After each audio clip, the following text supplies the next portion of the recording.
안녕하세요. R2B입니다. CAE 기술은 컴퓨터 에이디드 엔지니어링의 약자로 실제 제품을 제작하기 이전 단계에서 컴퓨터 소프트웨어를 통해 제품의 문제점과 성능을 미리 확인하는 기술입니다. 제품 설계에 필요한 데이터를 바탕으로 이루어지며 시간과 비용 절약이 가능하기 때문에 효율적인 기술이라고 볼 수 있습니다. R2B에서는 이러한 CAE 기술을 통해서 구조 해석, 유동 해석, 열 해석 등 CAE 엔지니어링 서비스와 건축물 구조 안전 진단, 구조 검토 및 설계, 내진 성능 평가 등의 서비스를 제공해드리고 있습니다. 제품 초기 주덕산 ENG에서 제공한 도면은 총 4장이며 베어링 하우징과 가이드 케이싱의 경우 각각 보강 전후 다른 도면이 제공됨.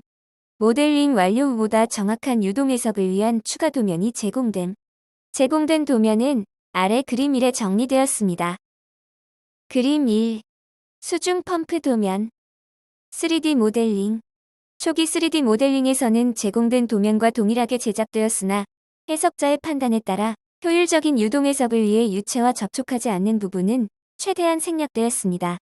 해석의 정확도 향상을 위해 추가적인 부품을 추가 제공된 도면과 초기에 제공된 조립 도면을 바탕으로 모델링하였습니다.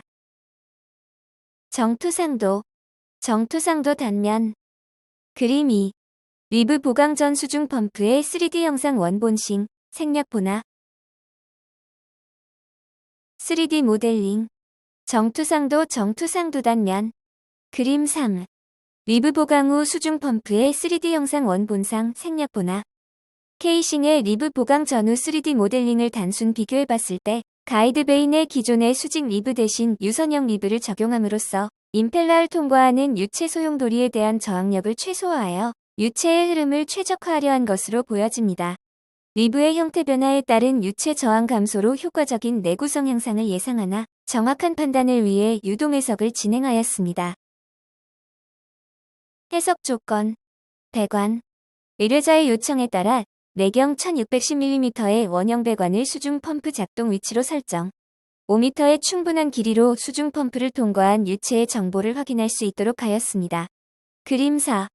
임펠러 제공된 도면에 맞게 제작되어 임펠러는 가이드 케이싱 하부에 연결되었으며 의뢰자의 요청에 따라 388rpm의 속도로 회전하도록 설정되었습니다. 그림 4. 수중 펌프, 임펠러가 설치된 배관 해석 조건 소재 유체는 상온 288.25K의 물로 설정되었으며 아래 표 1에 정리되었습니다. 종류 분자량 밀도 작동 온도 역학점도 열전도도 비열 용량 물 7850 997 288.15 0.00089 0.6 4182 유동 해석의 특성상 물체의 소재는 특정하지 않았습니다.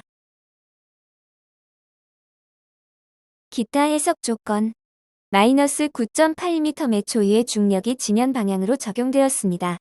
배관의 상부 유출구를 지표면으로 가정하여 게이지 압을 상부에는 1기압 높이의 물이 누르는 하부 유입구에는 49,031.90파스칼 1.4839 기압으로 설정하여 수중 펌프가 정지 상태일 때 배관 내 유체의 흐름을 구현하였습니다. 그림 5. 초기 난류 강도는 0% 이나 물체와 상호작용을 통해 자유롭게 생성되도록 설정하였습니다. 배관과 펌프는 고정되었으며 임펠러만 플러스 Y축 방향으로 회전하도록 설정하였습니다. 주덕산 ENG 수중 펌프 규격서 DSTS-12에 따르면 DSM-F-60의 유량은으로 유체가 매초 끌어올려지는 높이를 계산했을 때 약 2.15 초면 물입자가 길이의 배관을 처음부터 끝까지 통과할 수 있음. 따라서 해석 시간을 약 3초로 충분히 길게 설정하여 시간에 따른 유체의 흐름을 확인할 수 있도록 하였습니다. 효율적인 유동 해석을 위한 반복 작업을 통해 시간 간격은 해상도 규모는 로 설정하였으며 배관 근처에서 4배, 수중 펌프 근처에서 8배 세밀하도록 설정하였습니다. 그림 6. 그림 5. 배관 내압력 설정. 그림 6. 유동 해석을 위한 해상도 설정. 해석 결과 단순히 내구성 향상에 초점을 맞추어 결과를 분석할 경우 리브 보강 전후 내구성이 수치적으로 향상함. 보강 전 압력은인 것에 반해 보강 후 압력이로 내구성 향상 확인하였습니다. 그림 6. 배관 유입구의 압력이 리브 보강 전후 유입구의 압력의 확연한 감소를 보아 유체의 흐름이 매우 자연스러워졌음을 확인. 이는 수중 펌프 내부의 유체가 수중 펌프 부속과 눈에 띄는 충돌 없이 통과했다는 뜻이므로 내구성 향상을 입증하였습니다. 그림 6. 아래 그림 9의 난류 변화에서도 확인할 수 있습니다. 위에서 설명한 내구성과 유로 개선은 가이드베이 내 리브 영상 변화에 영향이 큰 것으로 판단됩니다. 구분. 실제 범례. 조정된 범례. 수중 펌프. 수중 펌프 단면. 배관. 보강 전 보강 후. 그림 6. 보강 전후 수중 펌프의 표면 압력. 피로도 관점에서 결과를 분석할 경우 장기간 운용 시 내구성에 영향을 주기 위해서는 금속일 경우 일반적으로 인장 강도의 약 35에서 60% 이상의 응력이 발생해야 합니다.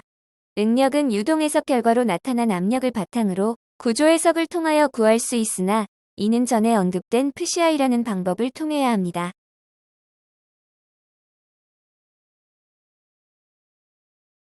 해석 결과. 추가적으로 DPM 디스크리트 페이지 모델을 통해 수중 펌프 내부의 침식작용을 살펴보았으나 임펠러를 제외하면 입자가 집중적으로 충돌하는 특정 부위는 없는 것으로 판별됩니다. 그림 7. DPM 해석 조건으로는 전체 시간 동안 매초 100개의 물입자를 흘려보냅니다. 처음 약 1초간은 중력의 영향을 받는 정지 상태에 물을 끌어올리기 위해 입자의 흐름이 늦지만 임펠러의 회전력으로 인해 물의 양력이 중력을 넘어서는 순간 7.5m 매초가 넘는 속력으로 배관을 따라 올라가는 것을 확인할 수 있습니다. 그림 7. 아래 그림 7에서 볼 수 있듯이 보강 전에는 대부분의 입자가 회전하는 임펠러에서 빠져나오지 못하는 반면 보강 후에는 유류가 매우 자연스러워짐에 따라 전반적인 입자의 속도와 임펠러를 통과하는 양이 개선되었음을 확인할 수 있습니다. 수중 펌프 내 입자 흐름에 대한 더 나은 이해를 위해 다음과 같은 DPM 해석 영상이 첨부되었습니다. 등각토형도 DPM 아이소메트릭, DPM 아이소메트릭 내부 단면 DPM 섹션 내부 해석 결과. 구분. 범례. 정투상도. 단면. 보강 전 보강 후. 그림 7. 리브 보강 전후 수중 펌프 내 입자의 흐름. 그 외 해석 결과. 유동 해석 과정에서 부수적으로 진행된 해석 결과는 아래 그림 8, 9에 나타나 있으며 수중 펌프 내 유동을 효과적으로 보여주는 영상이 다음과 같은 이름으로 첨부되었습니다. 등각투 영도 벨로시티 아이소메트릭, 내부 단면 벨로시티 섹션 내부. 그림 8. 리브 보강 전후 수중 펌프 내 유속. 그 외 해석 결과. 구분. 범례. 정투상도. 단면. 보강 전 보강 후. 그림 9. 보강 전후 수중 펌프 내 난류. 그림 9에서 볼 수 있듯이 보강 후 눈에 띄는 난류의 안정화는 유류가 보강 후 매우 자연스러워졌음을 뒷받침합니다.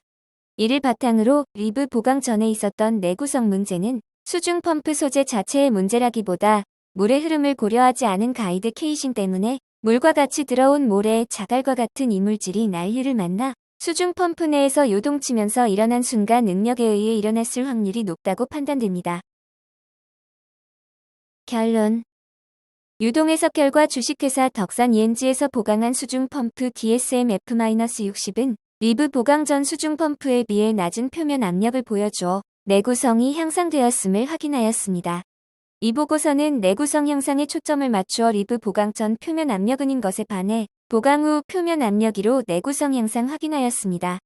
DPM 해석 결과 보강 전후 유류가 자연스러워져 수중 펌프를 통과하는 입자량과 속도가 향상되었습니다. 보강 전후 난류를 비교하였을 때 보강 후 난류가 상당히 안정되었음을 확인하였습니다. 전체적인 해석 결과를 종합해봤을 때 리브 보강 전후 수중 펌프 자체의 내구성은 확실히 개선되었으며 특히 난류를 안정시킴으로써 장기간 사용 시 물과 같이 끌려오는 이물질의 수중 펌프 내구성에 대한 영향력을 효과적으로 줄인 것으로 보입니다.